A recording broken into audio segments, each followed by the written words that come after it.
Viewers, ஒரு ஸ்லோப்ல வண்டிய வந்து பார்த்தீங்கன்னா 2 கார்னருமே உங்களுக்கு ரொம்ப ஷார்ப்பா இருக்கு. இந்த டீப் ஸ்லோப்ல நம்ம கிளையண்ட் வந்து எப்படி வண்டிய வந்து ஸ்லோவா மேல ஏத்துறாரு அப்படிங்கிறது ரொம்ப முக்கியம். ஏன்னா ரொம்ப ஸ்லோவா ஏத்தும்போது வந்து பார்த்தீங்கன்னா, அந்த கிளட்சோட அந்த பைட்டிங் பாயிண்ட்ட கரெக்ட்டா கண்ட்ரோல் பண்ண வேண்டியிருக்கும். ஸோ அப்பதான் வந்து நம்ம ஸ்லோவா ஏத்த முடியும். அவருக்கு வந்து அந்த ஸ்லோவா நிறுத்தி நிறுத்தி ஏத்துறதுல வந்து பார்த்தீங்கன்னா, ஒரு கன்டினியூட்டி ஃப்ளோ வந்து கிடைக்கணும் அப்படிங்கிறதுனால ஜஸ்ட் ஒரு நல்ல ஒரு ஃப்ளோல லைட்டா வந்து ஏத்துங்க சார். அப்பதான் வந்து பார்த்தீங்கன்னா, கரெக்ட்டா அந்த ஸ்லோப்ல வண்டிய ஏத்த முடியும் அப்படின்னு சொல்லிக் குடுத்தேன். இப்ப வந்து பார்த்தீங்கன்னா, அவருக்கு இருக்கிற மிகப்பெரிய டாஸ்க் என்ன அப்படின்னா, 2 பக்கமுமே அவருக்கு ரொம்ப ஷார்ப் எட்ஜ். இந்த பக்கம் வந்து பார்த்தீங்கன்னா, அவரோட கேட்டோட வால் இருக்கு.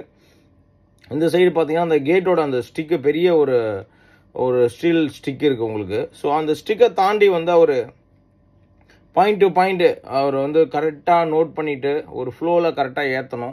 அப்படி ஏத்தனா மட்டும்தான் வண்டி வந்து ஸ்ட்ரெயிட்டா உள்ள வரும். ஸோ இப்போ பாருங்க, இதுதான் வந்து அந்த ஃப்ளோ. இப்போ நீங்க பார்த்தாலே தெரியும் எவ்வளவு பெரிய ஒரு டீப் ஸ்லோப்பா இருக்கு அப்படின்னு.